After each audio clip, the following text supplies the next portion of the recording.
Y no lo olvides, si este video te gusta, dale like, suscríbete y activa la campana.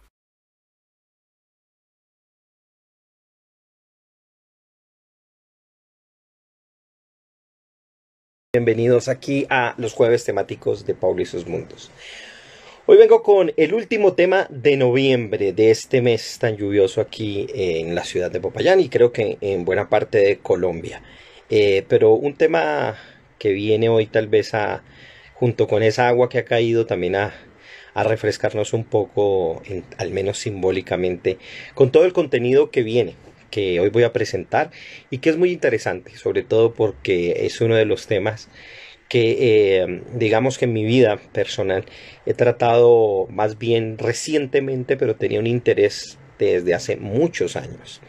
Pero desde hace un tiempo atrás lo he considerado un poco más con más cuidado, lo he estudiado con detenimiento y me he puesto a indagar sobre él, de tal manera que encuentre en sus elementos, en sus motivos y sobre todo, y esta es la palabra clave, en sus arcanos, mucho conocimiento, muchas ideas interesantes, mucho que aprender, porque el tema de hoy no nos deja indiferentes, sobre todo a todos los que les gusta todo lo que tiene que ver con lo esotérico, con lo misterioso. Y sobre todo porque aquí, en este canal, en esta idea, en este programa que le he llamado así Jueves Temáticos, se trata de hablar de muchos temas. A algunos les parecerá particular que a mí que me gusta tanto la filosofía o la ciencia y que soy digamos, me gusta el trabajo científico en general, esté hablando de estos temas, pero la verdad es que como antropólogo nunca me he negado a ningún tema en la medida en que sienta o considere que este tema nutre y sobre todo pueda vehicular cosas interesantes. Como un estudioso de la semiótica, me encanta estudiar semiótica, que es la enseñanza que tiene que ver con todos los signos, cómo es su dinámica, de qué manera se forman, de qué manera se constituyen. Pues este elemento que voy a hablar el día de hoy, que ya ustedes saben, me imagino, si se dieron cuenta de siempre el anuncio que pongo semanalmente, pues por supuesto que tiene que ver demasiado con este tema que voy a tratar el día de hoy. Y bueno, voy dando un saludo a Yael Darte, que está aquí, hola. A Caro, a Cristian y a mi hermana Cristi, que acaba de llegar. ¿Y de qué vamos a hablar esta noche? Vamos a hablar de el tarot, de su simbología y su dinámica. Hoy cambia un poco el panorama. Por aquí estoy con una luz un poco distinta porque me tocó enfocar hacia otro lado, no es parte del entramado pues teatral que voy a hacer, aunque de paso sirve para darle un toque de misterio y enfocar, sino fue porque el plafón está un poco averiado y creo que hay que arreglarlo y dije no, pongamos una luz acá para poder que se vea bien, entonces creo que me facilita un poquito más.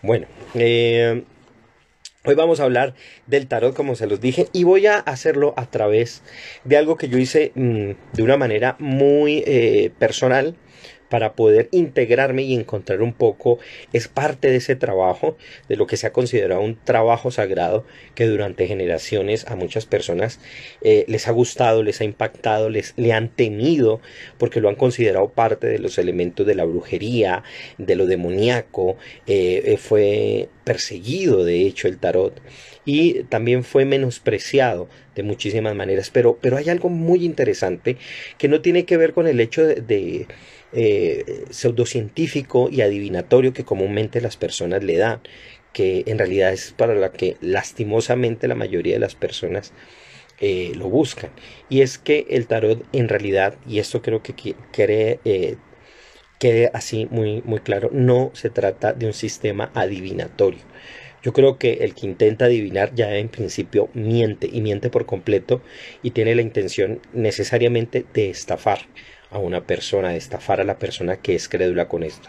Lo que no implica que sea una suerte de perspectiva simbólica muy refinada que personas que se dedicaron a la elaboración de los tarot, especialmente, no exclusivamente, pero especialmente al llamado tarot de Marsella, se dedicaron para pensar sobre todos esos elementos básicos importantes de la vida de los seres humanos y cómo ellos se enraizan a conceptos muy profundos que incluso podemos decir que son de carácter transcultural.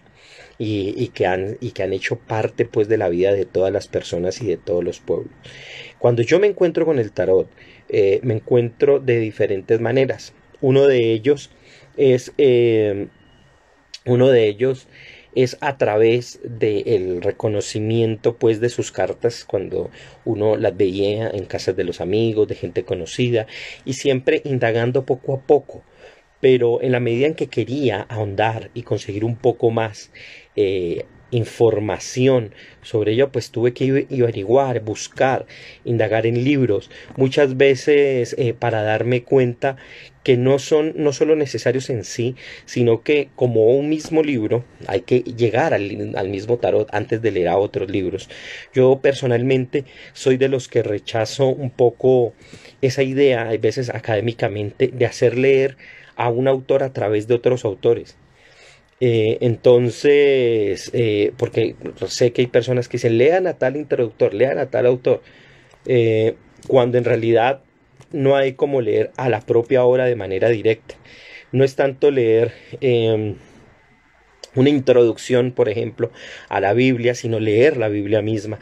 No es leer a determinado autor, leer a Nietzsche a través de introducciones, sino a enfrentarse al propio Nietzsche. Y de la misma manera pasa con el tarot. La mejor manera de irlo entendiendo, de poder relacionarme con él, fue intentar introducirme en sus arcanos, que inmediatamente fui comprendiendo con el tiempo y cada vez voy relacionando más, porque es muy interesante la manera en que estos motivos y estos simbolismos interactúan a partir de sus elementos básicos, de sus colores, de sus líneas, de sus motivos, de las historias que están allí. Entonces, esto es lo que vamos a ver un poco, y al final espero que alguien se atreva, si quiere, participar aquí conmigo y comenzamos un poquito a raíz de algún interés, y ya les diré cómo trabajo yo. Dado eso, yo me puse en mi trabajo de hacer un propio tarot, no con el fin, atención, no con el fin de decir que este es un tarot hecho por alguien que sabe muchísimo ni conoce, sino que una forma de integrarme a él y conocer sus símbolos. De alguna manera me familiaricé con el tarot de una manera muy, muy rápida por dos elementos que digamos ya con los años había cultivado, y comencé a comprender fácilmente muchas de las cosas que están allí. Uno, por el estudio y la lectura más que todo de elementos cabalísticos. Yo hago ese énfasis de la palabra estudio y lectura, porque uno no puede decir que uno es un cabalista. Ser cabalista es algo muy grande, y simplemente he leído y tengo información, sé que tengo la información suficiente para tener un criterio aceptable, y eso me ayudó muchísimo, porque sin duda alguna, sin saber exactamente quiénes son los que lo han hecho, ni de qué manera surge el tarot, que es un misterio, sin duda alguna hay elementos de la cábala que están allí implicados, y muy a la par con esta, por supuesto, está toda la narrativa implícita que está en la misma Biblia, que son los elementos primordiales que podemos encontrar en muchísimos de sus relatos. No olvidemos que uno la Biblia la puede estudiar en muchísimas capas, y quizás una importante, pero no necesariamente la más interesante para la vida cotidiana, está en el aspecto histórico y arqueológico, cosa que a mí me gusta en particular. Pero hay dinámicas abstractas que están en cada uno de sus relatos que en realidad tienen un peso decisivo para las personas. Y eso es lo que vamos a ver hoy, un poco a través de la configuración gráfica que los arcanos del tarot nos muestran.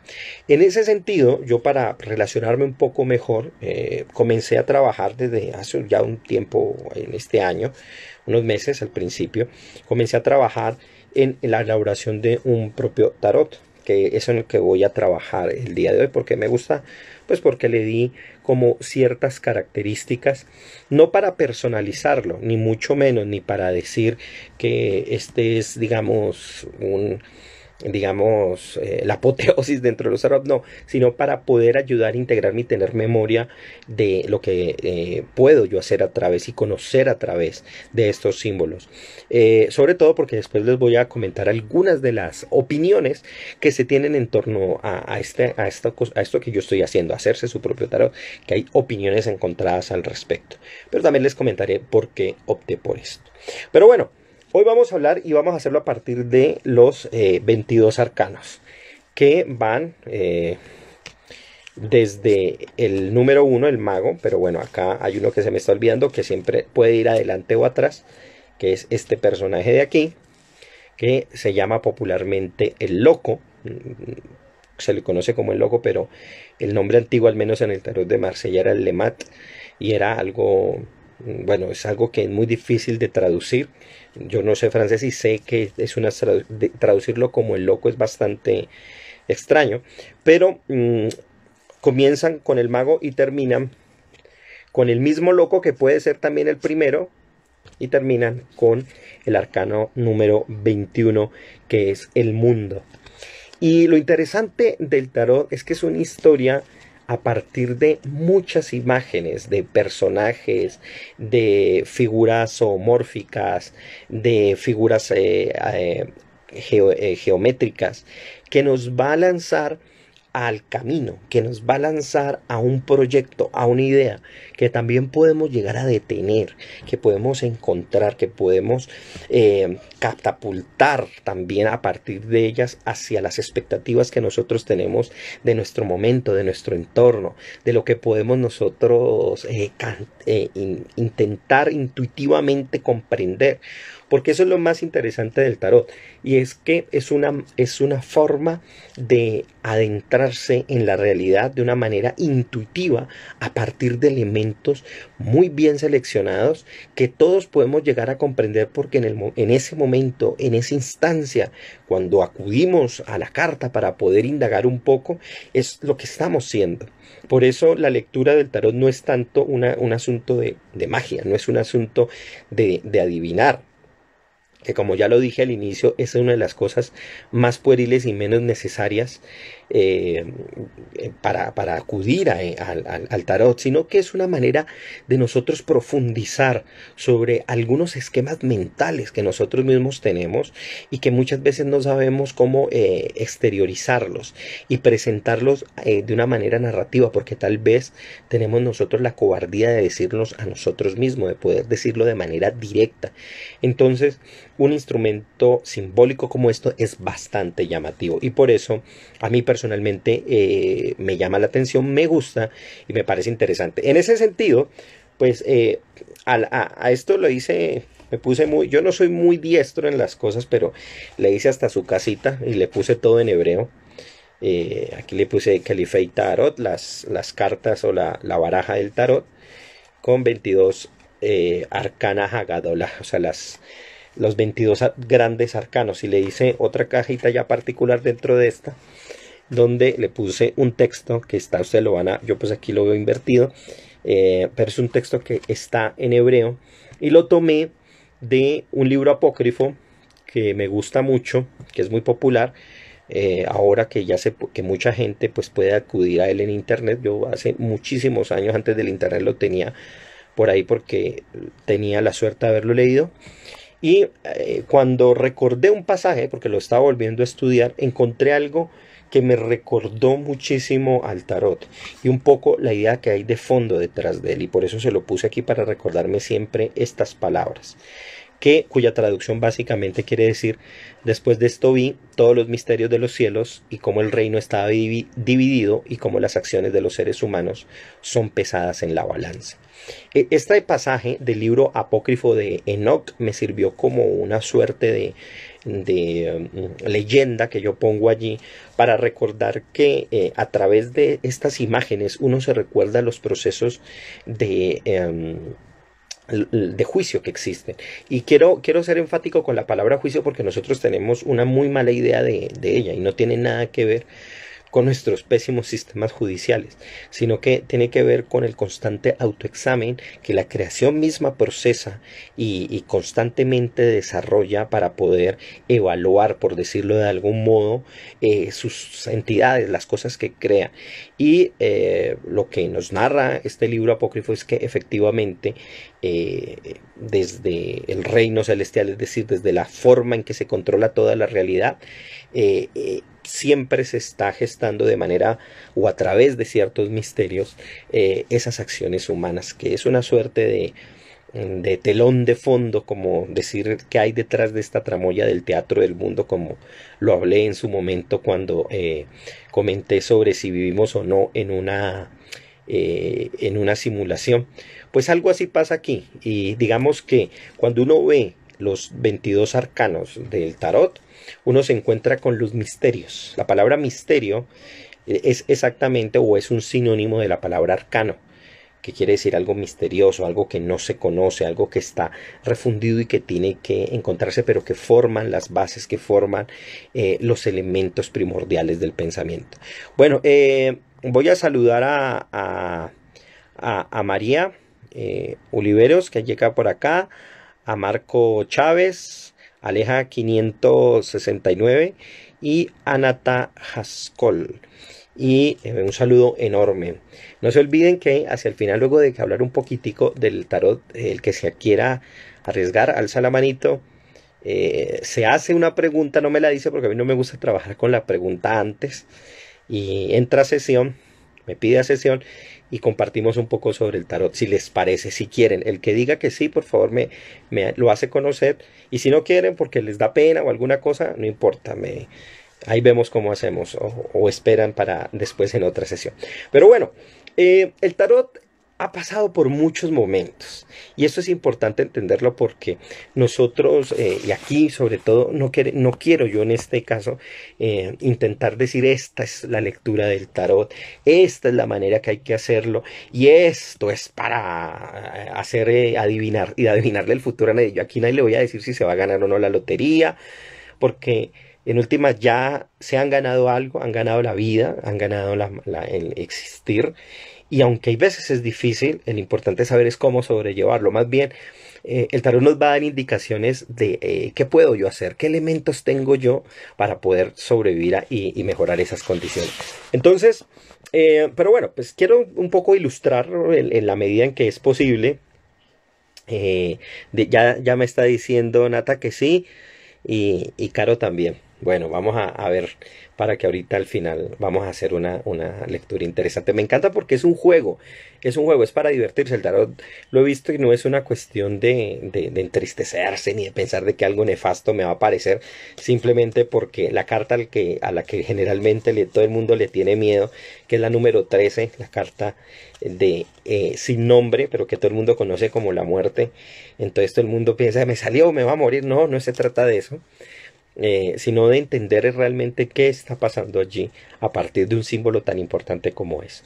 Pero bueno, el tarot ha sido utilizado para muchas cosas. Sirve para la cartomancia también, pero también, como se los dije, como un juego, como una baraja para poder entender a partir del azar muchos propósitos. Se ha usado para intentar interpretar los hechos, ya sean estos presentes del pasado, o también, por supuesto, vaticinar el futuro. Se utiliza para entender los sueños, para asimilar percepciones y también, sobre todo, estados emocionales.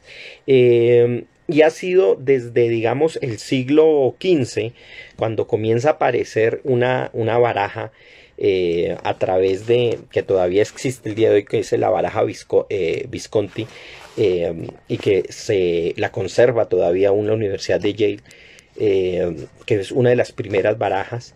Se comenzó a conocer en Europa en este periodo, pero no es sino hasta el siglo XVII, especialmente, siglo XVIII y XIX, cuando autores como Antoine Coeur de Gobelin, Eliphas Levi, que es uno de los autores quizás que le dieron un realce más hacia lo místico y a lo divinatorio en términos modernos, y Gerard Encausse, el llamado Papus, le comenzaron a dar una visión más esotérica al juego. Por muchos años él se guardó, se camufló a través de un juego de barajas, y por eso incluso se le incluyeron los llamados arcanos menores, que junto con los arcanos mayores pues hacen parte de ese juego, y por mucho tiempo se le camufló a la Iglesia Católica que lo persiguió como un juego. Sin embargo, eso no fue una persecución de todo el tiempo. Durante muchos años incluso sirvió a muchos sacerdotes y a personas que vieron en su propia simbología elementos que el cristianismo puso allí, y de hecho vamos a ver que algunos de ellos todavía se conservan, especialmente en el tarot de Marsella. Las figuras del Papa y la papisa, ojo con el nombre, pues está allí, están en juego, y comienzan a ser parte de esos elementos. Pero también hay elementos del Islam y elementos de el judaísmo, por supuesto. De acuerdo a Jodorowsky, Alejandro Jodorowsky, que fue un gran restaurador del tarot de Marsella, que sacó hace unos años atrás el famoso tarot de Jodorowsky y de Condine, que ¿cómo se llama él? El de los que restauraron, pues los que eran los dueños de la imprenta donde se sacaba antiguamente Camoam, Jodorowsky Camoam. Él dice que el tarot originalmente es un juego que viene del año 1000, reaparece en el año 1200 en el contexto de la España donde estaba dominada, o por lo menos convivían las tres religiones, y que tiene muchísimo de estos elementos de estas tres religiones, y por lo tanto uno va a encontrar elementos cristianos, del islamismo y por supuesto también del judaísmo. Sin embargo, pues muchísimas son las interpretaciones. Bueno, aquí voy dando un saludo. Dice, dice Nata que si quieres también te lo leo. Sí, claro, aquí podemos compartir lecturas. Un saludo a Adriana, que va llegando.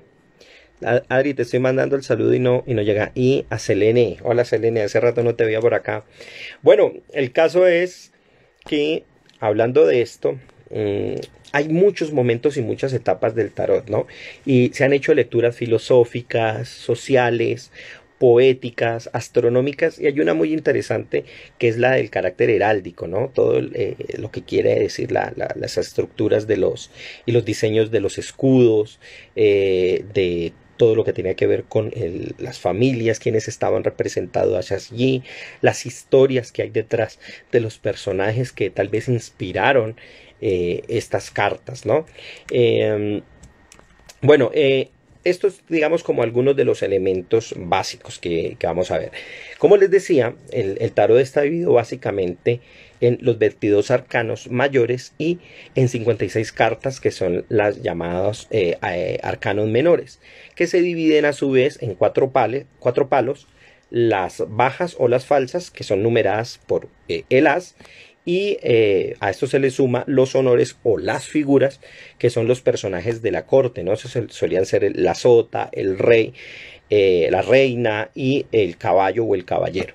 Y resulta, yo me acuerdo mucho porque mi abuela, que en paz descanse, mi abuela Rita Echeverry, solía jugar al naipe, y yo me familiaricé en ese entonces con todas estas figuras y con todos estos motivos. Y resulta que cada uno de ellos, ya sea los bastos, ya sea la espada, el oro, tienen unas condiciones para darnos a entender qué es lo que pasa con los arcanos mayores.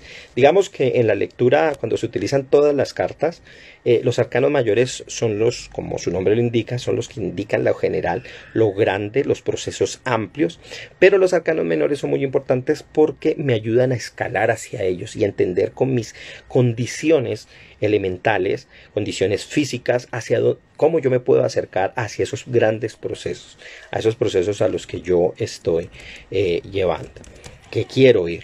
Y eso es importante, pues, porque me ayuda a generar un proceso de escalamiento, de surgimiento, de acercamiento hacia hacia esos procesos grandes que los arcanos mayores me están delineando.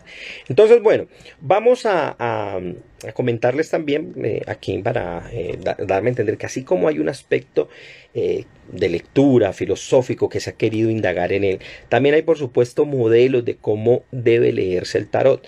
Que se han esquematizado a lo largo de los años, pero que en realidad son más un artilugio para poder trabajar con las cartas, y realmente la mejor manera para mí de comenzar a trabajar es simplemente sabiendo encontrarse con ellas y hacer un trabajo y una lectura de indagar a partir de la figura y de esa pregunta o de ese cuestionamiento que uno tiene, cuál es esa relación profunda. Sin embargo, debo decir que por lo menos, bueno, uno puede conocer, por ejemplo, tipos de tiradas como la del método sencillo o la gran cruz, que es hacer una tirada en forma de cruz. Hay otra que se llama la cruz mágica, la tirada horoscópica, es decir, basándose en su fecha de nacimiento, la del árbol de la vida, que sigue los lineamientos de la cábala siguiendo el árbol de la vida y haciendo una lectura. Hay una que se llama la tirada céltica y la tirada lineal de 3 cartas, que es una de las más conocidas y las más empleadas, porque de esa manera uno puede comprender de dónde surge un proceso, cuál es la condición actual y hacia dónde va, es decir, el pasado, el presente y el futuro de esa condición, de ese pensamiento. Entonces, es también interesante que al cabo de los años, a pesar de que esto ha sido supremamente criticado, el tarot ha llegado a ser empleado incluso como una forma de terapia dentro de algunas escuelas de psicología. Por supuesto, para algunos esto no hace parte de la psicología, sino que es una forma de tal vez trabajar la memoria, trabajar algunas formas de expresión de algunas personas que encuentran tal vez dificultad a la hora de trabajar y de poder revelar algunas cosas. Y en ese sentido muchos han encontrado que el tarot es un sistema bastante interesante a la hora de poder ofrecer una simbología clara y precisa, de poder encontrar esa forma y esa lectura profunda. También hay que tener en cuenta que el tarot mismo, digamos, ha servido, por supuesto, a través de la palabra arquetipo, que Jung popularizó en la mitad de los años del siglo XX.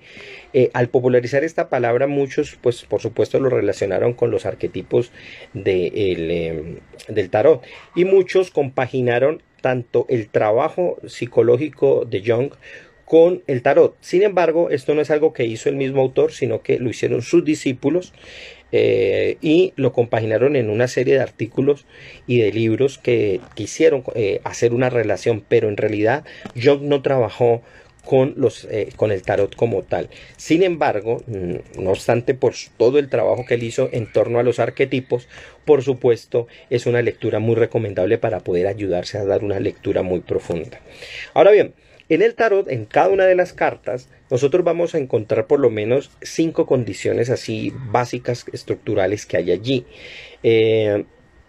O cosas que hay que tener en cuenta para poder hacer una lectura. No es la lectura en sí misma, pero que debemos tener en cuenta para poder acercarnos a una lectura adecuada. Lo primero es que hay que entender que hay un conjunto de cartas, como mínimo los 22 arcanos, que ellos tienen un significado especial. Y este significado se lo ha dado la tradición, pero se lo da sobre todo la misma composición de la imagen. Y eso es algo muy importante. Estudiando semiótica a lo largo de muchos años, me he dado cuenta que los símbolos de cualquier grupo, de cualquier población, en general de toda la humanidad, de la cantidad de símbolos que nosotros hemos producido, ellos mismos se ajustan y se comienzan a, digamos, a constreñir unos a otros de tal manera que crean un código especial. Eso pasa exactamente con el tarot. Él genera un código especial que se comprende en sus propias reglas y en sus propias condiciones. Y todos los personajes, cada uno de ellos es como ver diferentes letras o diferentes palabras para formar una gran sintaxis general, una gran historia que nosotros podemos de ella constantemente revisar y generar pasajes para poder examinar poco a poco y establecer valores o cosas que nos pueden nos pueden enseñar muchísimo. El otro punto que es muy importante es recordar la ilustración de las cartas. Es decir, que cada carta del tarot cuenta con digamos, una ilustración que nos va a servir muchísimo para poder generar un tipo de referencia simbólica que nos permite, a partir de esa selección de iconos, esa selección de colores, de formas que están allí, generar una propia personalidad a ese personaje que está allí y que nos va a transmitir una idea muy profunda. Otro elemento que no hay que olvidar es que cada carta está asociado a una interpretación numerológica, a una interpretación del número que le corresponde en su orden. Así, por ejemplo, yo aquí todo esto lo puse en hebreo para tener memoria tanto en español como en hebreo. Pero no tiene una preferencia especial. Claro, por supuesto el hebreo es un idioma sagrado del mundo y en ese sentido prefería hacerlo así, pero no es que tenga una composición especial ese hecho. Sin embargo, me ayuda a mí a memorizar y a relacionarlo con las letras hebreas, porque eso no solo lo hago yo, lo hicieron desde hace muchos años para poder vehicular. Además, porque hay una cosa importantísima, y es que sin duda alguna quienes lo hicieron originalmente y pensaron en los 22 arcanos mayores están casi que dotando de una configuración casi que hipostática, personalista a cada una de las letras del alfabeto hebreo, con toda la simbología que tiene y que ya se había marcado en tradiciones mucho más antiguas que el tarot, como en el caso del libro El Sefer Yetzirah y algunos pasajes del libro del Zohar, donde se menciona las condiciones y la personalidad misma de cada una de las 22 letras, que son las fuerzas arquetípicas de acuerdo a la tradición judía. Y por supuesto, por eso también como le decía al principio, me encontré con mucha familiaridad y me interesó bastante el tarot al darme cuenta que hay muchísimos de los signos allí aplicados y que sirven, por supuesto, para vehicular a través de esa idea.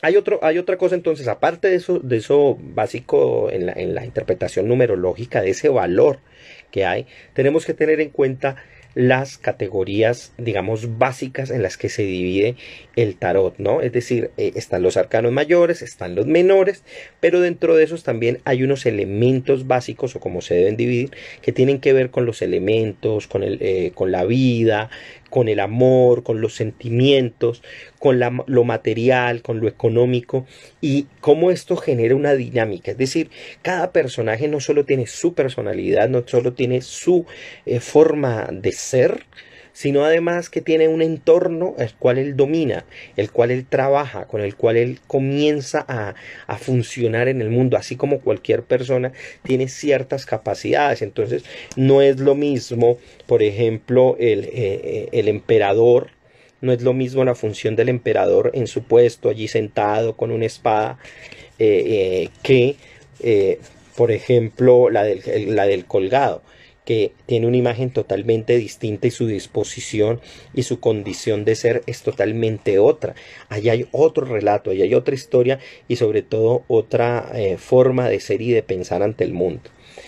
Y esto además nos une con lo siguiente, y hay que entender que el tarot hace parte de una tradición que quiere, digamos, o se ha dispuesto junto a otra serie de tarots que han aparecido a lo largo del mundo, o de otra serie de cartas que hacen parte de lo que llaman la famosa cartomancia, pero que también hace parte de la forma en que nosotros guardamos información a partir de paquetes pequeños, de guardar información de esta manera, de disponerla y hacerlo de manera gráfica. A mí me llama mucho la atención que hay jóvenes, hace unos años lo veía más que ahora, que acostumbraban a jugar con carticas donde había un determinado personaje, ya fuera de Pokémon, ya fuera de Yu-Gi-Oh, de cualquier caricatura, y jugaban, llevaban sus cartas y ponían a pelear a los personajes y sacaban una historia y una mitología detrás de todo eso. Y eso es prácticamente parte de esa idea muy humana nuestra de poder guardar información. Incluso entre el mismo mundo católico, ahorita casi no lo veo, pero hay esta idea de guardar las estampitas y atrás hay una leyenda o una oración para tener las virtudes del santo. Y esto no es solamente en el mundo cristiano, no es solamente en los juegos, está en muchísimas otras tradiciones donde nosotros guardamos información de aquellas personas o aquellos personajes importantes. De hecho, no sé si ahora todavía se guarda, pero la gente o los jóvenes acostumbramos antes, digo jóvenes, cuando me acuerdo de mis años mozos, guardábamos la foto de alguien que nos gustaba, la llevábamos. Tener y conservar eso es importante. Y lo mismo pasa con el tarot, es una tradición que hace que haya un panorama muy amplio de lo que se ha hecho y lo que se ha dispuesto con él. Aquí viene un punto muy importante y digamos ahí podríamos decir que hay dos visiones al respecto. Una tradicionalista como digamos la que Alejandro Jodorowsky presentó con su tarot de Camoán Jodorowsky, la restauración del tarot de Marsella, donde él de manera directa dice no hay necesidad de hacer tarots ni inventarse los propios ni generarse ideas de que uno va a ser un artista, un mago a través de ellos, y no habría que hacer este tipo de cosas porque el único y totalmente verdadero tarot es el de Marsella, dice Jodorowsky. Sin embargo, hay otras tradiciones que dicen no, la persona puede hacerlo, puede integrarse, por supuesto implicando cierto conocimiento, y por eso es importante que se desarrollen varias versiones porque nos permiten una apertura simbólica muy amplia y muy distinta. Sin embargo, yo no me he metido a explorar todas las cosas, sino que he trabajado de manera particular, única y exclusivamente sobre la idea de cada arquetipo. De tal manera que es la idea que puede disfrazarse de cualquier otra forma en cualquier otra baraja. Como lo decía al principio, se me facilitó de algún modo porque detrás de ellos fue una forma de personificar, casi de caricaturizar, en el mejor sentido de la palabra, muchas de las expresiones abstractas de fuerzas de las cuales muchas veces se hablan en la Kabbalah.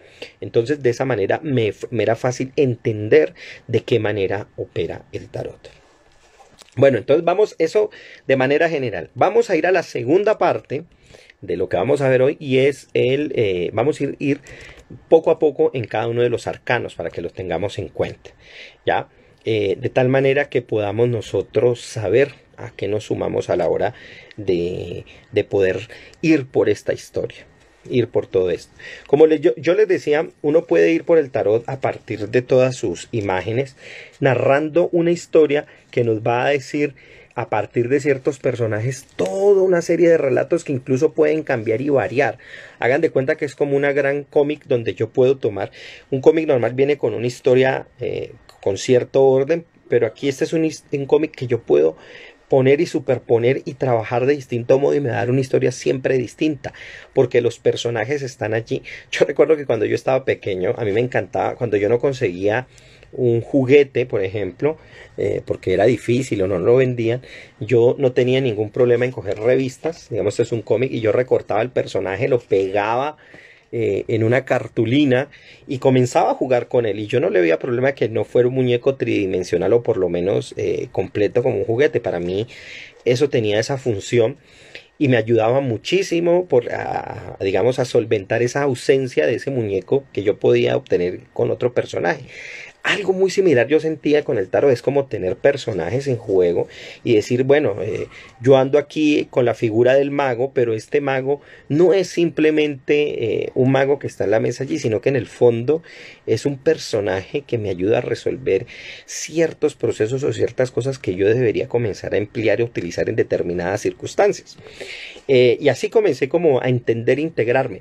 Por eso, ese es otro elemento que tal vez no lo dije al principio, pero tal vez algo que me interesó mucho del tarot, y es que me devuelve un poco ese imaginario infantil, en el mejor sentido de la palabra, más bien de niño, para no decir simplemente infantil. Hace imaginario de niño que puede jugar con las cosas y que se integra con un relato gráfico de tal manera que pueda desde él diseminar ciertas ideas. Un saludo a Víctor, que no lo había saludado, y no había saludado a Marta. Hola Marta, y a Juliet también, un saludo. Espero que este tema de él sea bastante de su agrado. Entonces, bueno, vamos a ver cada uno de los arcanos y les voy a ir contando un poco en esta historia quién es cada uno de ellos. Voy a iniciar, eso sí, por el arcano. Voy a devolver este que está al final, lo voy a pasar hacia adelante y voy a comenzar a contar una historia de algún modo de alguien que precisamente es el que nos va a iniciar en esto. Y vamos a empezar por este arcano. Espero que lo vean bien. Yo lo hice de esa manera. Bueno, me basé más bien en unos colores, tomando un libro valiosísimo que se llama La influencia de los colores y las piedras, de el rabino Birx, creo que se llama. Por ahí después les tengo el dato exacto. Y tomé, referenciándome mucho en ese libro de este rabino, el valor de cada uno de los colores. Eso, en realidad trata sobre los colores y las piedras, ¿no? Cuál es la función de las piedras simbólicamente y qué atributos tiene. Y basándome en eso, comencé a componer estas figuritas para yo tener memoria, como yo les dije al principio. No es que este sea el estándar, ni mucho menos, ni que sea el tarot más valioso. Es un ejercicio personal, simplemente para acordarme y tener memoria de cada uno de estos arquetipos. Y bueno, vamos a ver este. Y yo creo que es muy diciente en muchos elementos que están allí. Puede cambiar, por supuesto, gráficamente con otro tipo de logos que ustedes van a encontrar en otros tarot, pero la idea básica está allí, ¿no? Y es alguien, no sabemos entre otras cosas si es un hombre o una mujer. Generalmente se suele pensar que es un hombre por el hecho de ser el loco, pero la idea detrás aquí es que es un personaje que está motivado por fuerzas muy grandes, las fuerzas del sol y de la luna. Me gusta mucho un pasaje de la Torá que dice: pongo al sol y a la luna por testigos. Y aquí hay detrás mucho de eso, ¿no? Nuestra vida íntima, nuestra vida social, nuestra vida personal inicia desde el principio a fin en este mundo con el testimonio del sol y de la luna. Ahorita está la luna está influyéndonos, pero cuando amanezcamos va a estar el sol, y nosotros muchas veces salimos así como este loquito a caminar, a ir por allí sin un propósito, sin nada. Estamos vacíos, no tenemos un número como tal. De hecho, por eso también este símbolo, y aquí lo puse yo así, del infinito. Aquí abrevié la palabra hebrea Ein Sof y la puse allí como en una bolsa, porque él tiene el infinito guardado, no lo conoce, él no sabe, y sin embargo viene de él y se dispone, y va acompañado de un perrito o un animal, no sabemos exactamente si es un perro. Y este animal no sabemos si lo está persiguiendo, si lo está acompañando. El caso es el que va por un camino y se dispone. Y aunque algunos lo han hecho visible con los ojos, yo lo puse con los ojos vendados, porque él va, así como decimos aquí popularmente, a la loca, a la topa tolondra, sin motivo alguno, y se dirige a su camino sin más. Incluso, si se dan cuenta, casi que va hacia el vacío, hacia un barranco. Y así es el loco.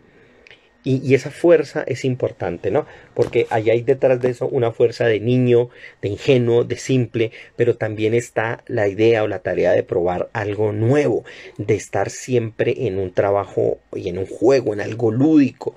Y para algunos tiene la meta o expresa la alegría de vivir, la necesidad de estar siempre felices. Yo a veces veo constantemente a mis hijos, cómo son ellos felices, cómo ellos en su naturalidad es buscar reírse, divertirse, y las tareas, digamos, lo normativo, por decirlo de algún modo, pues ellos lo intentan eludir. Por supuesto es importante también para su vida, pero lo evitan, y de esa manera pues se alejan, prefiriendo por supuesto el juego, la aventura, la curiosidad. Pero también hay que cuidarse puede tener algunos problemas el loco. ya nos puede traer porque puede volverse torpeza, confusión, descuido. Sin embargo, allí está el loquito con el que iniciamos. Dice, sí, aquí como dice Nata, dice, el loco es el aventurero, el imprudente, el arriesgado, el aventado, el que quiere irse lejos, el que quiere huir. Y eso es importante, es muy importante, es muy valioso, pero todo tiene, esto que está en cero, tiene una condición. Y nos va a aparecer el segundo personaje de esta historia gráfica. Sí, efectivamente, no es lo mismo, allá que cuenta, aquí Nata dice que todo depende de la carta que venga al lado. No es lo mismo esto que esto. Por supuesto, todo va a estar condicionado. Digamos que cada personaje con respecto al previo o a cualquiera de ellos se condiciona, se constriñe, forma otra idea o otra imagen a partir de los elementos que hay. Aquí lo que vamos a contar son los elementos de cada uno despacio, sobre todo y especialmente para aquellas personas que no sepan exactamente de qué se trata. De qué manera ellos operan cada una de estas cartas. Y entonces aparece el siguiente elemento. Aquí es el mago, el Hakosem, el mago. Este mago ya es distinto, ya comienza, dice, ay, gracias, pues un trabajo allí, hecho ahí con colores normales, pero fue un trabajo de hacerle, gracias por lo de están hermosísimas tus cartas. Pues tienen el valor de querer aprenderlas, ¿no? Y de irme despacio sobre cada uno de los símbolos para poder entenderlos. Veamos aquí el caso de el mago, que algunos le llaman el predigistador. Ahí siempre se me olvida esa palabra. Ese es el que está haciendo malabares con sus manos. Él está siempre tramando algo, pero lo hace porque es un creador, porque es un maestro. Fíjense que contrario al loco, el loco va andando a ciegas y él camina. Algunos dicen que esto que está en esta bolsita es lo que el mago ya ha sacado y lo ha dispuesto y lo ha ordenado. Él es lo contrario. Si este es el Apolinio en Nietzsche, este es el dionisiaco, el personaje dionisiaco. Él es el que nos ayuda a generar un acto creativo, a tomar la iniciativa, a comenzar incluso a dominar esa idea. Por eso el mago es también un maestro. Por eso es la carta de la autorrealización. Sin embargo, el alquimista, sí, tiene una función muy alquímica.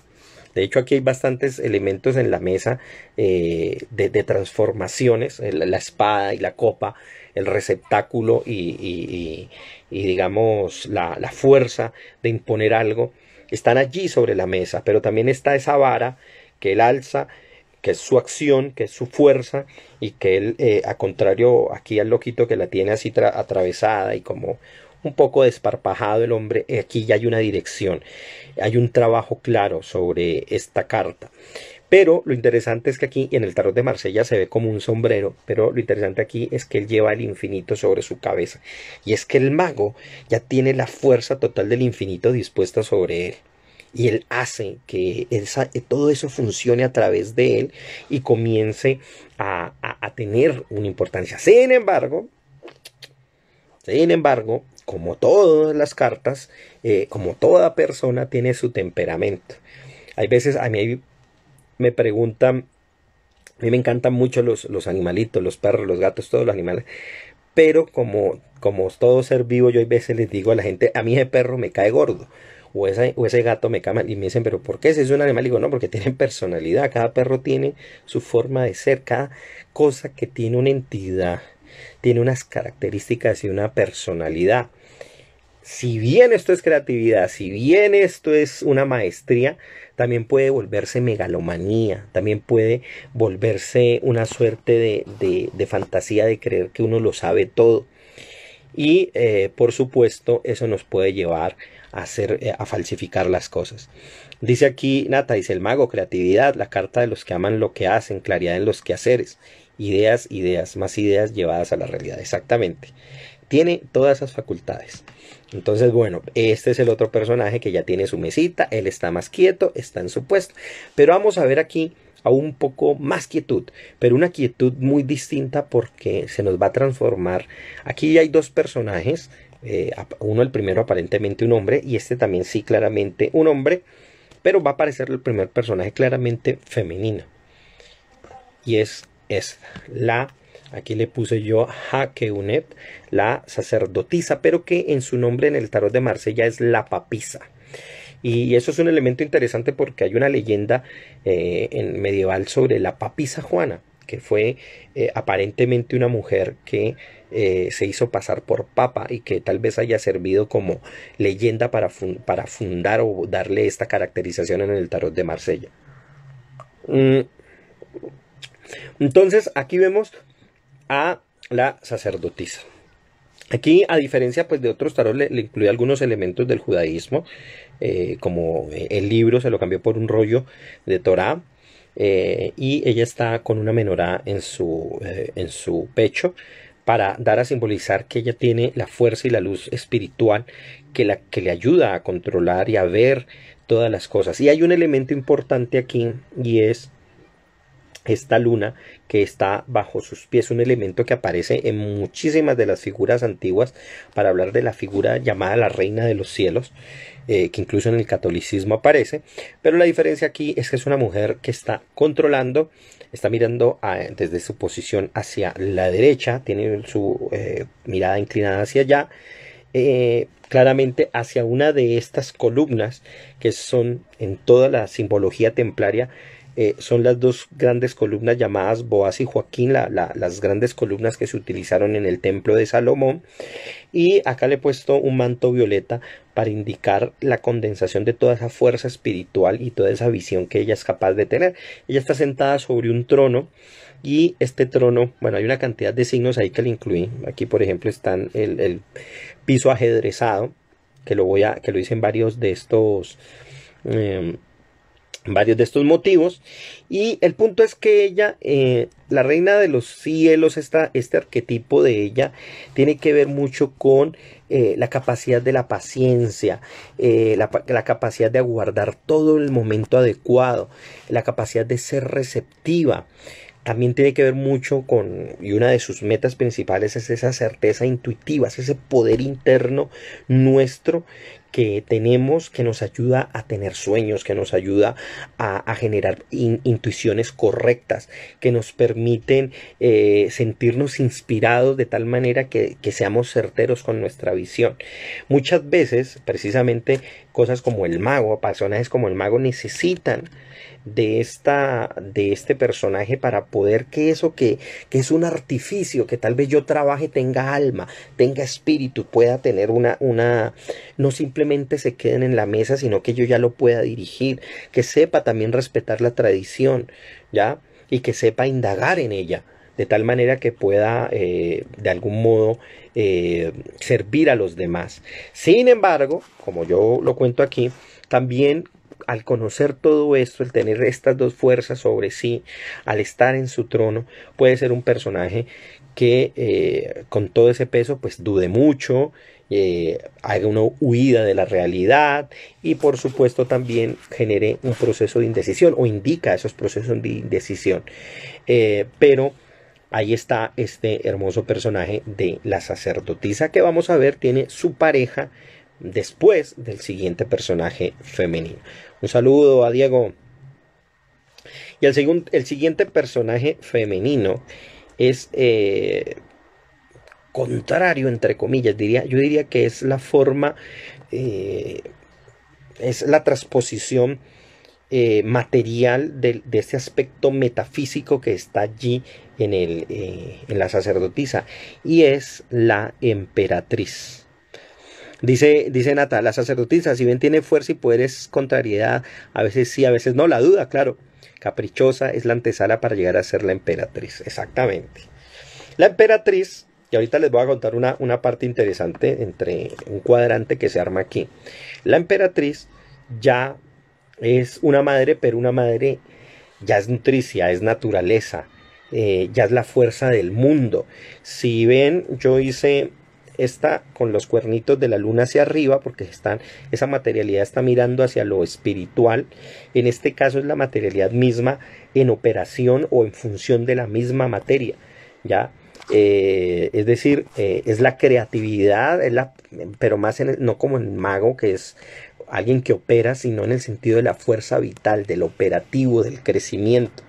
Y está con toda su fuerza, ella ya manda, ya domina, así como se domina acá lo espiritual, acá domina netamente lo terrenal. De tal manera que ella impone toda su fuerza otra vez, y puse aquí el ajedrez en todos esos días y esas noches, y que lo ejemplifiqué en su manto rojo, que ella controla la ira, controla el poder, tiene una función protectora y defensiva, pero también atacante, de tener el cetro allí dispuesto, y ya no está en un ambiente netamente sagrado, como en el caso del templo, sino que se entrega al ambiente natural, al pueblo. Sin embargo, también puede ser muy fuerte, puede ser una madre de tipo castradora, puede crecer de manera desordenada y por supuesto generar una inestabilidad, porque es muy fuerte e impositiva. Sí, exactamente, dice Nata, es la mamá de todos los pollitos, esa es la matrona, ella manda, la emperatriz manda. Y hay veces cuando manda, manda de una manera bastante fuerte, ¿no? Ese es como el símbolo. Pero viene su pareja, que no es su contrario, sino su par y su capacidad digamos, de compaginar. Y es el emperador. Pero es el emperador, un emperador que nos transmite algo distinto. Miren como yo lo dice porque, y esta es una figura, miren la forma regia y bella en que está sentada la reina, ella siempre muy regia y muy linda, pero el emperador es un padre, es desparpajado, es certero, ¿ya? Es preciso, establece el orden, detenta el poder y lo hace de una manera clara y precisa, un poco sabia, pero también puede llegar a volverse un poco terca, un poco rígida cuando no se hacen las cosas. Y sin embargo, ojo, porque la que manda, como sabemos, es acá. Pero la figura que da mucha seguridad es esta figura. Esta figura porque presenta el poder de otra manera. Miren la forma en que está sentado, la forma en que dispone su presencia. No le interesa tanto, pero igual lo está haciendo. Es decir, en el momento en que algo no le quede bien acá, él controla acá. ¿Ya? Difícil que se salga de este control, pero esta fuerza es una fuerza que hace que todo eso que es la madre nutricia ha hecho, aquí se convierta efectivamente en realidad, y que eso que se ha alcanzado durante mucho tiempo, o se ha deseado durante mucho tiempo, efectivamente se logre, se alcance. Entonces, por eso aquí está el emperador como eso, pero por supuesto nos puede llevar a ser un poquitico relajados, un poquitico descuidados cuando sentimos que lo hemos alcanzado todo y no nos disponemos bien. Pero detrás de ello hay mucha conciencia de responsabilidad. Viene el siguiente personaje que nos ayuda a hacer ese cuadrante. Un saludo a Jennifer, que acaba de llegar. Vámonos con... Generalmente se le conoce como el Papa. Y vamos a ver que hay un cuadrante bastante interesante aquí. Otros le llaman el hierofante. Y aquí yo le llamé en hebreo el Cohen Agadol, el sumo sacerdote, como también se le llama en algunas de las cartas. Este sumo sacerdote, aquí lo hice con la letra G y la letra del espíritu.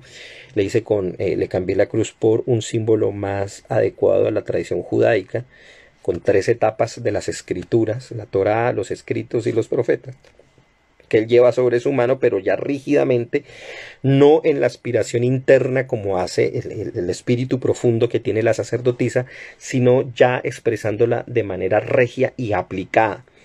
Tiene un manto amarillo que es su iluminación, también están detrás las 2 columnas, y él siempre tiene que ver mucho con el respeto, por la atención, la búsqueda de conocimiento.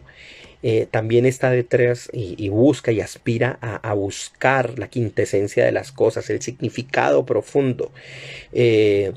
Todo lo que él implica es una espiritualidad ya practicada, ya puesta en marcha, ¿ya? Sin embargo, por supuesto, por responder de pronto de manera constante a estos valores, puede darse a partir de él una actitud condescendiente hacia los demás, un sentimiento de yo soy el duro aquí en la espiritualidad, y nos crea un sentimiento de autosuficiencia espiritual. Sin embargo, pues aquí está el respaldo, su idea de que el sumo sacerdote siempre va a ser el que sabe examinar de manera precisa aquellos daños espirituales que se nos ha causado. En el libro del Levítico había una de las funciones que tenía el sumo sacerdote era de examinar a los enfermos, especialmente de aquellos que estaban rodeados de una serie de manchas que se traducen mal por lepra. Son una serie de afecciones que es muy difícil traducir al español, pero él era el que solía examinar y solía evaluar la piel de la gente para ver cuál era en el estado físico su condición espiritual. Eso mismo hace el sumo sacerdote, evalúa toda esa espiritualidad en una práctica. Ahora bien, yo quiero que veamos una cosa, porque aquí hay un relato implícito bien interesante. Si aquí hay como este cuadrante, donde uno ve, pero en realidad se dispone así, uno ve estos personajes, estos 4 personajes, lo espiritual acá y lo material acá. Aparecen primero las 2 mujeres y luego estos 2 caballeros. Pues resulta que de algún modo estas son 2 formas de narrar algo bien interesante que incluso aparece en nuestra civilización, y es esas 2 grandes características que tenemos tanto hombres como mujeres a la hora de proceder culturalmente, a la hora de transmitir nuestra propia fuerza, o como padres espirituales, o como padres tiránicos, o bien como mujeres afectivas o como mujeres tiránicas, ¿no? Y esos son 2 cuadrantes culturales bastante fuertes que nosotros podemos ver hasta el día de hoy, que están casi que representados de una manera en un juego muy interesante allí. Y lo interesante detrás de todo esto es que la siguiente carta, la carta número 6 que viene, es la carta de el enamorado. Algunos le llaman los enamorados, los amantes, pero originalmente era el enamorado. Y el enamorado, aquí le cambié el cupido normal por el sello de lo que nosotros conocemos, el sello del amor o el sello del alma gemela. En la tradición judía es el sello astral del alma enamorada, y lo puse allí. ¿Por qué? Porque el enamorado quiere decir algo que en realidad, luego de una encrucijada, luego de un debate, él logra encasillar todo. Cuando alguien se enamora, es alguien que decide, dice, me gusta ella, no las otras, y estoy enamorado de ella y no más, ¿ya?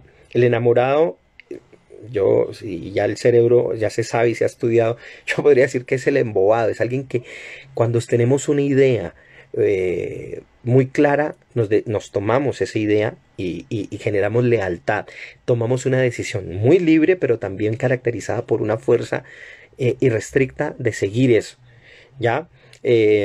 Entonces expresa mucha lealtad, expresa la necesidad de seguir una tarea, de aferrarse a ella, de continuar dentro de ella.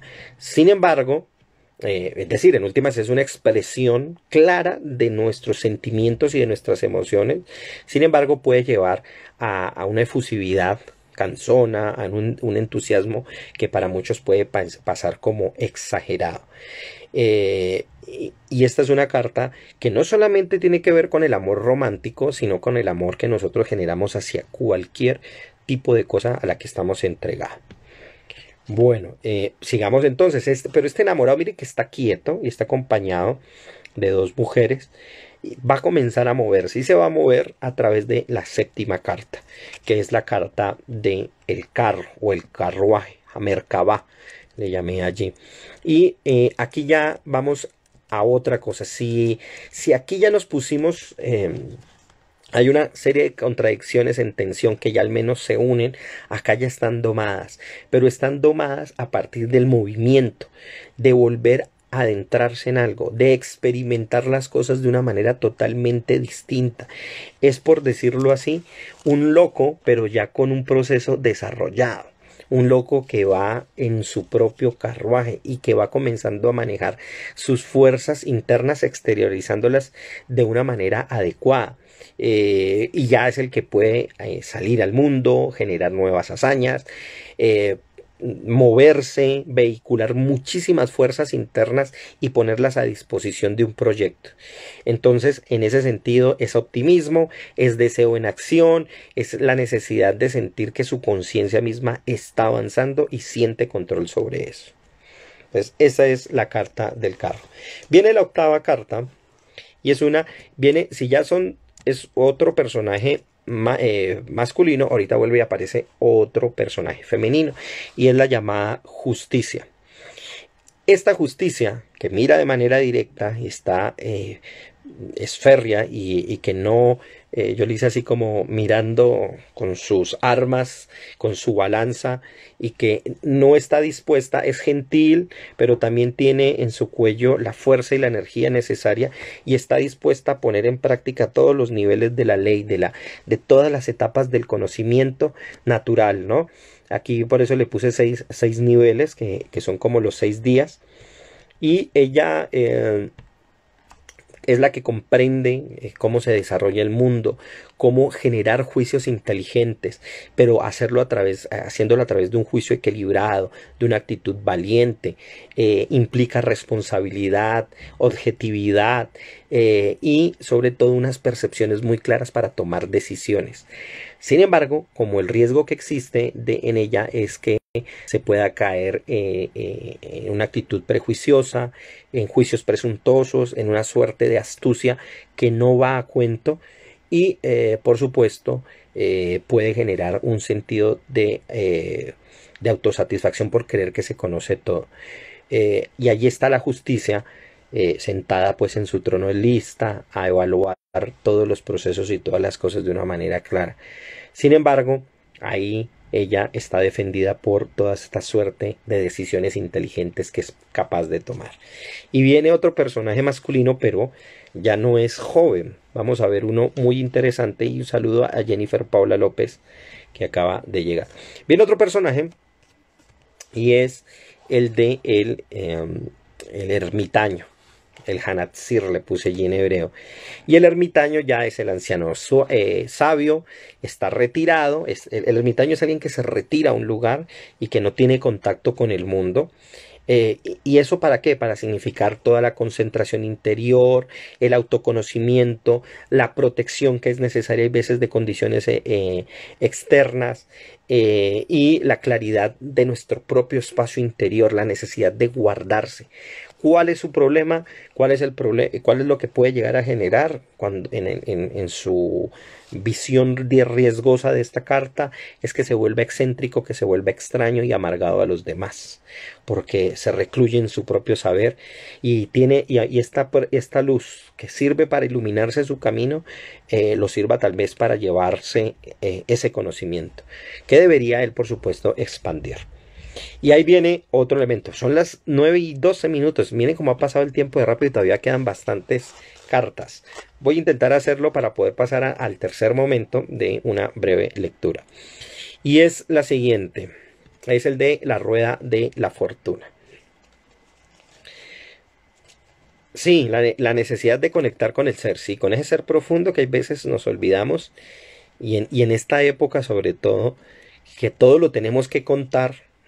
Movemos la cama y la corrimos de un lado, entonces ya estamos contándola en todo lado. El ermitaño es una carta muy necesaria en estos días, ¿no? Hay un dicho en el Pirkei Avot que dice que cuando todo el mundo esparza, tú recoge, y cuando todo el mundo recoja, tú esparce. Yo creo que hay un momento, así como todo el mundo lanza, ahora dice de todo, yo creo que es el momento de recoger a veces. Pero bueno, eso hay que saberlo evaluar. Viene Galgal Hazmam, la rueda de la fortuna, la rueda de la suerte. Y aquí es interesante porque ya no aparecen personajes como tal, sino cosas, objetos. Y en este caso acompañado de unos animales que para la tradición judía remite a las cuatro grandes bestias que acompañaban, bestias sagradas, espirituales que acompañaban el carruaje sagrado, y que para el mundo cristiano aluden a los cuatro evangelistas. ¿Ya? Aquí ya es otra cosa. Aquí cambia un poco porque todos estos personajes que vimos en este relato desde el loco aquí, digamos que pegan un giro distinto y todo esto se va a transformar de algún modo porque aquí ya es la llamada a algo importante, el reconocimiento de algo que se le va a asignar y que nosotros estamos aceptando. Y es el momento, nos indica el momento de transformar aquellas cosas que hemos comenzado a dominar para comenzar a darles otro uso, para comenzar a darles otra intención y tal vez otro giro. Porque muchas veces nosotros, y el gran error de las personas, es pensar que la vida va, el loco va así, ¿no? Ah, en mi vida voy como quiero, no. La fortuna termina llevándolo a otro lado, a otras cosas. Y allí es donde esas condiciones previas están para ser empleadas. ¿A dónde va a salir? No sabemos. Y aquí es un ejemplo, no se trata de adivinar el futuro, se trata de saber hacia dónde en algún momento voy a hacer con lo que tengo, qué voy a hacer. Hacia cualquiera de los lugares que vaya. En ese sentido, es sentido de experiencia y es aquello que nos permite alcanzar los objetivos, totalizarnos a partir de esos elementos que nosotros ya tenemos y que vamos a poner precisamente en juego. Y por eso me gusta mucho que venga la siguiente carta. Y es una que está muy atada a la primera, así como la del loco. Esta está muy atada a la del loco, en esa suerte. Esta está atada a el mago. Y el mago está atado porque ustedes pueden ver ese infinito que está sobre la cabeza y está llegando sobre la cabeza de esta mujer que es la fuerza, una mujer que está domando a un león y que lo está domando y no maltratando, lo está acariciando también para poder suavizar esa idea, para poder dominar ese principio que está allí. Aquí está presente la alegría de vivir, la pasión, el instinto salvaje, pero que ya ha aprendido a ser trabajado, la aceptación de la vida, el coraje que tenemos de vivir con ella y, por supuesto, con ella está toda esa sensación que uno manifiesta de sentirse verdaderamente vivo y activo en el mundo, de saber que podemos controlar las cosas y que no está para hacerles daño, sino que precisamente aquí la fuerza de esta carta no es el hecho de que ella vaya a destruir, a dañar al león, sino al contrario, la fuerza está en que sabe que puede hacerlo y no lo hace. La fuerza está en la capacidad de restringirse a sí misma y poder controlar sus impulsos más fuertes y más internos. Shun, esta carta nos lleva al siguiente, uno de los personajes quizás más importante. Hoy se le apareció a alguien muy importante para mí. Chan, chan, chan, y es el Talui, el colgado. Y aquí viene algo interesante, porque el colgado, básicamente, como les digo, todo esto cambia en diferentes contextos, indica la prueba, indica estar pendiendo de algo, por eso está colgado, algo que, pero ojo porque él está centralizado, no es un colgado que vaya así, no es un péndulo, él está iluminado, pero la cabeza, que es donde se controla todo el pensamiento, está iluminada porque ha encontrado la verdad aún en esa situación, pero depende mucho de su pie. Ya la cabeza, por más que sea la cabeza, no va hacia donde el pie no pueda ir. Entonces no puede encaminarse a eso por más que sus ideas estén en ella. El colgado siempre está pendiente de unas situaciones. Sin embargo, tiene la fuerza esta carta de realizar los cambios. Ya están realizados, ya están en la mente, ya se ha tomado esa decisión. Y eso le lleva a que genere un crecimiento a nivel profundo. Él está muy contento en su situación. Si ustedes, no sé si ahí me alcanzan a verlo bien, pero yo intenté hacerlo como alguien que está en total complacencia. Él no está afectado por el hecho de estar allí, está tranquilo y está bastante fresco. Y este colgado, por supuesto, hace que él se tranquilice.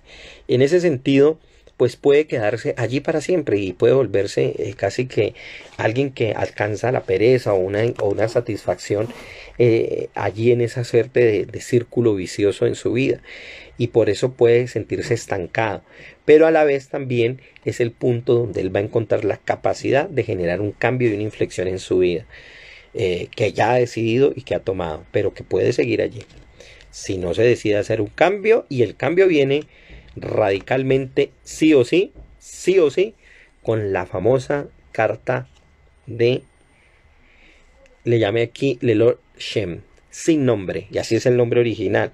Generalmente se le conoce como la muerte, pero en realidad no quiere decir que uno se vaya a morir. Esa es la lectura simple y fácil. Aquí la lectura de esta carta implica el cambio total. Es morir a cosas, a procesos. Es una partida de algo, y también una separación puede significar. Pero nos da la fuerza y la capacidad de sentir que eso debe concluirse, que eso debe finalizar, que hay un proceso que ya ha acabado, que pasó, y que de eso quedaron unos restos y unas condiciones. Se le llama, no es la muerte, sino sin nombre, porque es una situación ante la cual nosotros no sabemos cómo llamar. Es distinta a lo que conocemos. Es otra situación, no tenemos cómo llamarla. Y eso es lo que nos trae una novedad. Y para poder un poquito temperar eso, viene la siguiente carta, para poder entender eso. Y es la carta de la templanza. Esta carta, la número 14, me gusta mucho que sea esta y la palabra, la número 14. En hebreo, la palabra 14 significa mano, ¿ya? Porque la palabra yad es la palabra mano en hebreo, y numéricamente es 14. Y es precisamente lo que ella está haciendo con las manos. Pasando un agua, y uno no sabe qué es lo que está haciendo. Es un trabajo alquímico, pasando un agua de un lado al otro. Se le conoce como la templanza, pero también puede entenderse como la temperanza, la capacidad de atemperar algo, de cambiar algo frío en cálido o cálido en frío, de transformar las sustancias, de poder eso que ya aquí había muerto, recapitularlo. Y miren que si aquí murió, aquí renació simbólicamente y se transformó de una manera angelical, resucitó este personaje. Y este personaje se transforma con todo un atuendo dorado, con unas copas, que está pasando de un lado a otro y está jugando, pero su pie, miren dónde está tocando el mundo, está tocando las aguas, está tocando la totalidad. ¿De dónde habrá traído esas aguas? De aquí mismo las habrá tomado, las trae a otro lado y las va a echar allí. Eso hace la templanza, evaluar. Comienza a generar un proceso de confianza hacia las situaciones en que está, hace una guía de las situaciones, define lo que va a pasar, y comienza a generar una suerte de certezas que pueden ayudarle a su nuevo camino. Sin embargo, ojo, porque puede generarse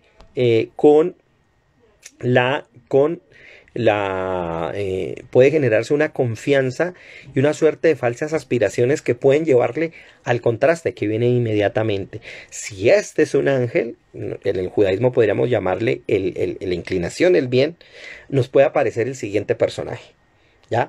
Que es nefasto para muchos, por lo que hay veces piensan en la tradición, pero que también tiene su importancia. Me pregunta aquí, ¿qué pasa si sale al revés la carta? Hay dos tradiciones al respecto, y en ese sentido me apego más a lo que Jodorowsky explica, porque tiene unas razones al hacerlo. La tradición normal dice que inmediatamente se debe interpretar la carta con todos los valores de riesgo y contrariedad que ellos traen. ¿Qué dice Jodorowsky? Que cuando la carta sale al revés, siempre tiene que ver con la posición de lectura, de acordarse que el tarot es un trabajo de dos, de quien lee y a quien se le lee. Entonces, si sale al revés para ti, en realidad está saliendo el derecho para mí, y que es mi deber como ayudarte como lector, ayudarte a encontrar el derecho de esa situación, que tal vez es un indicador de que algo está mal, pero en realidad no está mal, es simplemente la mirada a la que tú tienes que darle. Entonces, no hay al revés en el tarot, diría Jodorowsky. Y yo creo que efectivamente eso es más. Si queremos cosas negativas, precisamente el personaje que viene nos puede expresar eso. Y yo creo que todos ya lo están esperando, y es el diablo, ¿ya? Que es un ser andrógeno. De hecho, podría haber hecho incluso más agresivo ahorita que lo pienso, y haber destacado algunos rasgos más para hacerlo un poco más grotesco, sobre todo porque él compagina las dos fuerzas sexuales que están allí. Pero, atención, eh, el Satán es una figura que todo depende de cómo nosotros la interpretemos. Si pensamos, cosa que yo creo que estaba muy lejos de quienes hicieron el tarot, que el Satán es una figura para poder hablar del mal mismo, de un dios del mal, estaríamos completamente equivocados. El mal es parte de toda la narrativa. Es un elemento más, no es ni más ni menos. El gran problema yo creo que de nuestra cultura es que le hemos hecho mucha fuerza a ciertos valores, olvidando el resto. Hay gente que dice, ay, el amor lo es todo, el amor, y hablan del amor hasta que uno sale de una salsa rosada de amor, cuando en realidad el amor es un elemento más, es muy valioso. No estoy diciendo que no es importante, no sé que todo, no estoy diciendo que todos no lo necesitemos, pero también hay que darle el peso a muchas otras cosas que hay en nuestra vida. El mal es uno de ellos y el adversario juega eso. Fíjense que el adversario, la tarea del adversario es enseñarnos a poder resistir. Lo que la templanza es como ángel ilumínico que está casi que embelesado en su tarea de atemperar las cosas. El diablo es directo y le dice, no, hay cosas que no hay que atemperar, esto es así. No siempre, nosotros aquí políticamente, ustedes saben el peso que tiene en Colombia el ser tibio. Y aquí no, el diablo va directo y dice, esto es así. Ya, él nos ayuda a superar la resistencia, pero ojo, también es la figura de nuestras malas inclinaciones, de aquellas cosas que nos permiten, que nos obliguemos a nosotros mismos a tender siempre hacia ese lado que termina siendo dañino y controlador de nuestras fuerzas vitales. Entonces, en ese sentido, nos va a enseñar, y con esa fuerza nos va a enseñar todas las partes más oscuras, más profundas de nosotros, que muchas veces no aceptamos, pero que tenemos que reconocer que están allí. Eso es lo que en Jung llamaba la sombra, que hay que saber reconocer, y que en la tradición judaica nosotros conocemos como el Yetzer Hará, la inclinación al mal. Todos tenemos una inclinación al mal. Ahora hay que saber cómo se inclina y hacia dónde se inclina y por qué se inclina y qué es lo que hace que se incline hacia allá. Dice Nata, dice, yo siempre la leo al derecho, regla de oro de mi lectura, ella siempre habla. Es cierto, yo prefiero siempre, busco tenerlas al derecho. No le veo como mística el asunto, sino que simplemente me gusta que estén así. Y bueno, viene una cosa, luego de haber tenido, de atemperar entre la luz y la oscuridad, viene una condición, una situación que nos cambia, que nos transforma. Y si creíamos que habíamos alcanzado un estado de iluminación y que luego alcanzamos un estado del desastre, pues acontece lo siguiente, ¡pum! La torre, que en el tarot de Marsella es la torre de Dios, aludiendo precisamente a la torre de Babel. El nombre babilonio es la torre de Dios, pero que en hebreo se entendió como la confusión. ¿Y por qué pasó a entenderse como Babel es confusión? ¿Por qué? Porque si bien era divino, era una cosa que nos confundía. Dios, el poder de lo real, de lo verdaderamente supremo, nos confunde, nos cambia, nos trastoca y todas nuestras estructuras se transforman, se cambian radicalmente, nos las quiebra. Dios es el quebrador de ilusiones más bello que hay, porque uno tiene unos sueños y él le dice, no, espérese, usted está para esto. Esto es la torre, esto es Migdal, esto es pero ojo, porque eso no es una forma de castigarnos, es la liberación. Que eso es lo que implica la torre. El arquetipo detrás de la torre es la liberación de esas estructuras que nosotros tenemos, que nos hemos generado con fantasías. Nos ayuda a romper fronteras, a todas esas cosas que nosotros hemos imaginado, que pensábamos que eran el soporte de nuestra vida. Y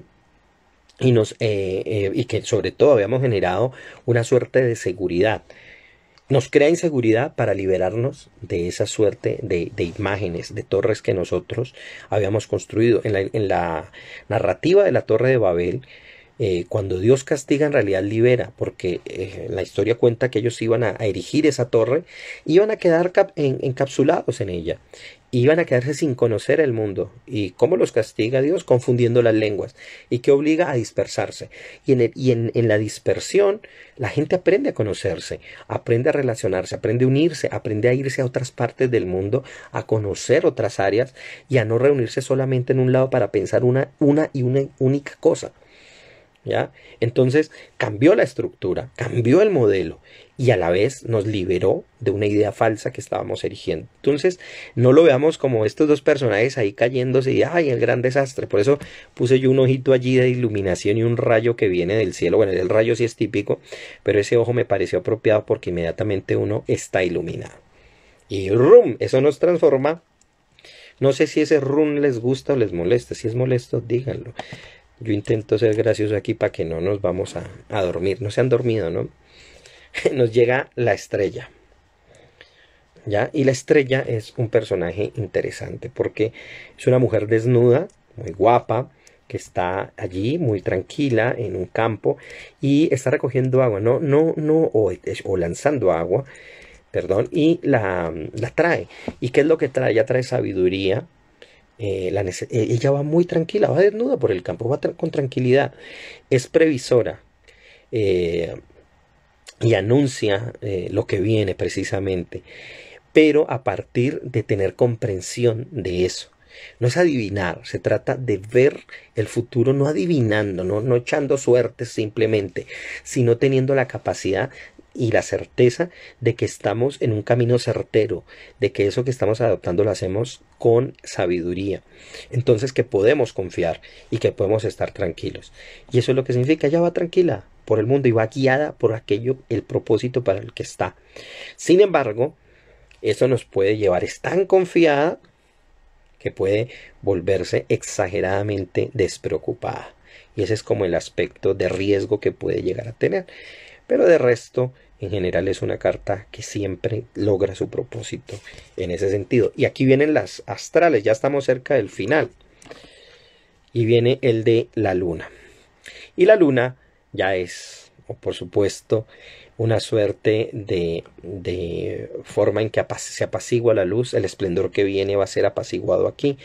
Es una forma de recibir esa luz que viene de lo solar, pero de entregada en los momentos más difíciles, ¿ya? Por eso la luna tiene una importancia en muchas religiones, porque simboliza precisamente la capacidad que nosotros tenemos como seres humanos de tomar todo el gran influjo de lo divino. Ahora, aquí implica la necesidad de tener cuidados en la noche, de poder superar los miedos y las contrariedades, y lo está haciendo a partir de entregarnos estas fuerzas animales que están aquí. Son dos lobitos y este suerte de cangrejito que está emergiendo, porque nos habla de lo profundo, de aquellas cosas que no es tanto esas formas profundas y negativas del Satán, sino aquellas cosas que no están dichas en nosotros y que se expresan en los sueños, que van emergiendo en algunos momentos, especialmente en aquellos que son difíciles en la vida, en aquellos en los que no tenemos claridad y que con dificultad nos cuesta ver, pero que allí están, que nos están viendo. Eso nos lleva a la siguiente carta, que es, entre comillas, la contraria, y es la del sol. Y la carta del sol, ya aquí hay una reconciliación. Estos valores que todavía no se han expuesto de manera contraria, que están en esas formas animales, aquí ya están reconciliadas, han renacido, brillan y se expresan de manera genuina. Generan un camino y además rodean y permiten ser vistas, podemos presentarlas a las demás. Aquí es algo muy personal en la luna, es algo muy propio de nosotros, es algo que debe quedarse incluso con nosotros a veces. Acá ya es algo que se puede expresar y que nos permite entregarnos al otro, poder establecer un vínculo con los demás, y de esa manera nos permite también generar una sabiduría interior para el resto del mundo. Sin embargo, como expresa tanta alegría, tanto bienestar, hay veces termina volviéndose o indica la pérdida en trivialidades, ¿no? En cosas que aparentemente no tienen ningún valor en medio de toda su alegría.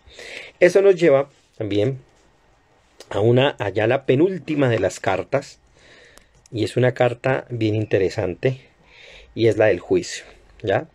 Y este juicio es muy chévere porque ya es algo que se logra, es una transformación. Aquí hay unos seres que están resucitándote ante el llamado y que entienden ese llamado y salen de las tumbas y renacen. Ya, aquí está un hombre, aquí hay una mujer y aquí hay una suerte de hijo que nace de entre los dos ellos se elevan. Es toda la certeza de que algo se ha logrado bien y que se ha hecho, ojo, no solamente con justicia, que es distinto, sino con juicio. Aquí ya hay un proceso de sanación, por eso está el proceso de la resurrección. Eso implica liberación, eso implica salirse de condiciones que estábamos atados y reconocer lo maravilloso que es, por supuesto, existir. Lo que nos lleva a el mundo. La carta del mundo es una carta para entender que ya todo está completo, que ya el paraíso se ha recuperado, que nosotros estamos ocupando nuestro lugar, que estamos en el centro, no para ser adorados, no para ser el creernos lo principal del universo, sino para alcanzar que estamos en la posición correcta y que por lo tanto tenemos alegría, satisfacción, que podemos nosotros entender que este camino que emprendió el loco desde acá ya fue logrado y que podemos nosotros dirigirnos. Y ellos se miran, por lo menos el mundo está viendo hacia su pasado, que era cuando era así el loco, y está viendo todo el proceso, toda la transformación y todo eso que ya por fin ha logrado establecer. Bueno, esos son los 22 arcanos, cortamente narrados. Ya me estoy pasando unos minuticos, pero creo que le vamos a dar tiempo a alguien a ver para hacer una lectura. Caro, estaba Nata por allí, ¿quién más? No sé quién más quería. Y un saludo a Ignacio. Le estoy mandando la manito y el Instagram no me deja. Esos son los 22 arcanos que, como vimos, en general pues nos cuentan una historia de muchos símbolos, donde hay muchas cosas en juego y donde valores profundos de los seres humanos se dispusieron para que en términos simbólicos estuvieran allí y pudieran actuar. Bueno, Caro, dices que quieres pasar a sesión, pídeme sesión o yo te la envío, y si quieres pasar, si no, me dices, no me digas la pregunta. A mí no me gusta trabajar que me digan la pregunta, eso es diferente, porque creo que me predispongo a tener que interpretar la pregunta. Eh, entonces, si quieres, pasas a sesión o me dices cuando acabas de pensar y vamos a ver qué te sale. Ahora, hay varias tiradas. ¿Quieres de sí o no? O sea, solo una carta. O vamos a hacer una de tres cartas para ver de dónde venía, en qué estado está y hacia dónde va la situación o por aquello que tú estás preguntando. Ojo, si me dices para saber, o si quieres, como te digo, pues pasas a sesión compartida y entonces podemos hablar. Y hago yo aquí la tirada por ti aquí, combinando las cartas. ¿Lista, Caro? Entonces me dices cuando ya. Un saludo a David que acaba de llegar. Ya estamos en la etapa final, pero alcanzas a ver lo que vamos a hacer. Ya hablamos un poco de la historia, de las condiciones del tarot. Pasamos ahora a la parte práctica, luego de haber visto cada uno de los símbolos y su significado de los arcanos del tarot. Listo, pídeme la sesión o yo te la pido acá. A ver, veamos. Dice que no tengo solicitud, vamos a ver cómo lo hago. Pídeme porfa la sesión, Caro, y entonces te invito a que pases acá. Mientras tanto, creo que lo puedes hacer por el ladito de aquí, porque no sé por qué no logro hacerlo acá. Vamos a ver si con este icono. Ah, sí, aquí.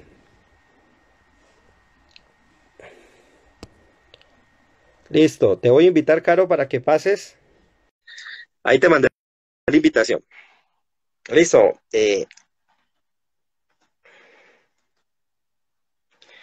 Me avisas cuando estés ahí. Y ya pues, ahí ya te mandé la invitación, o sea que estamos aquí listos. esperándote.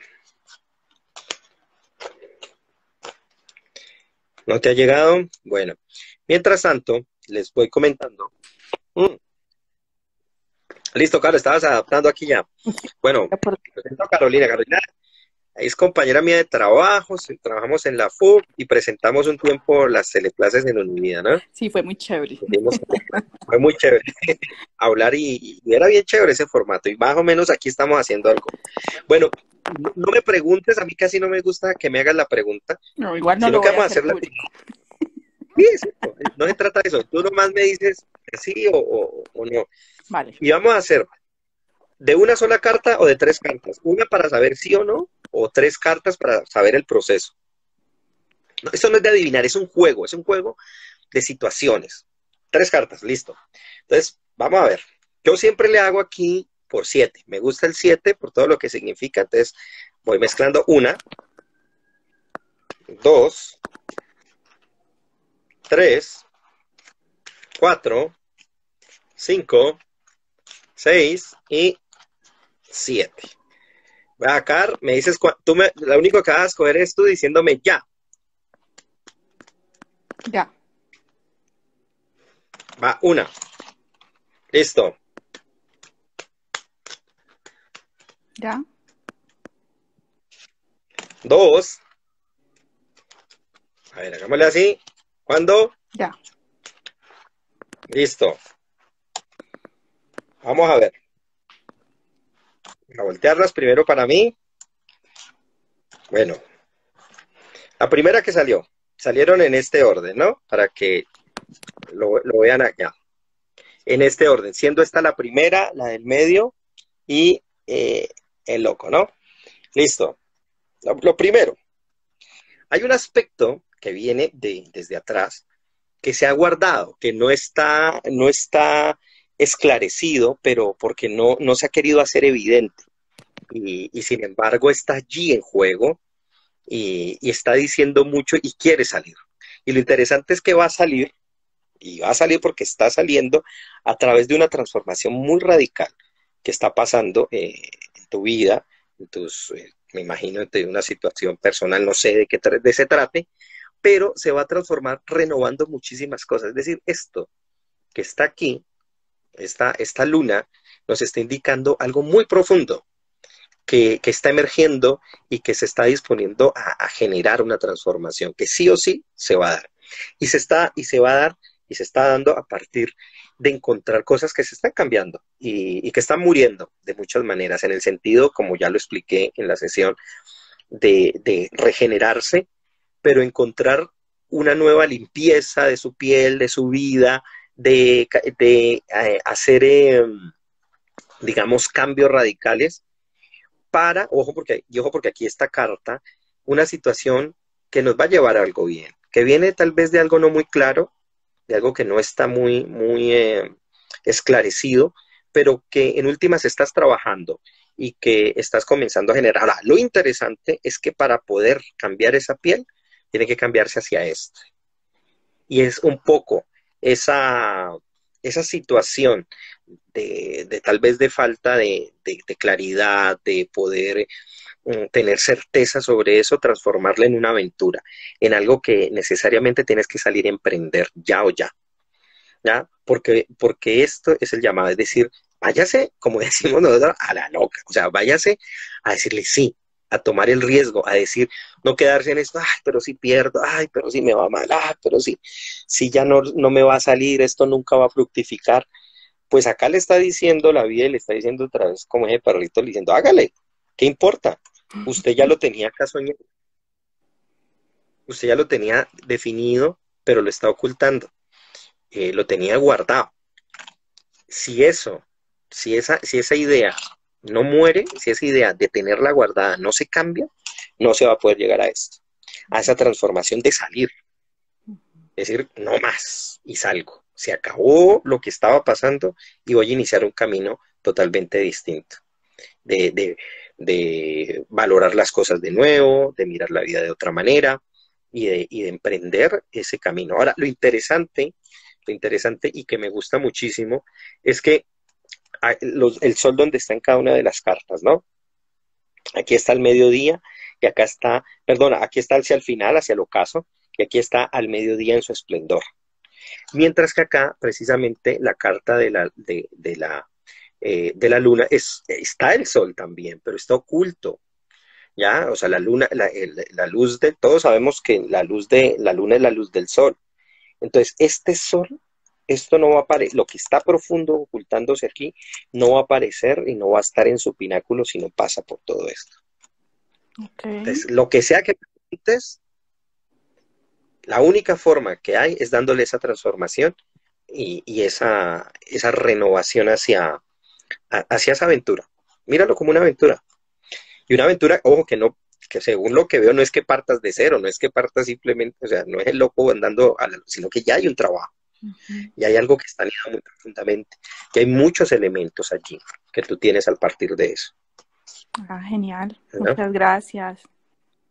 No sé lo que sea, no me interesa y no nos interesa, sino que simplemente, ¿qué pasó ahí? Ese es el juego, es un juego. Ujú, Y ese es un juego, lo interesante del tarot es que es un juego para reentender íntimamente cosas que nos atraviesan a través de los símbolos, ujú. ¿ya? Es a través de los símbolos. Ahora, yo te recomiendo, porque yo sé que tú eres una mujer de fe, que tienes cosas claras, ubica narrativas de la Biblia donde esto esté implicado, donde la luna, la muerte, hay muchos loquitos, créeme, por allí. De hecho, hay un pasaje excelente cuando David se hace pasar por loco. ¿Qué es lo que pasa con todas esas historias? Y verás que te van a dar una guía muy profunda, porque ahí están esos arquetipos implícitos. Ok, dale, muchas gracias. ¿Ya? Vale, no, pues no sé si pegó, ¿no? Pero ahí está.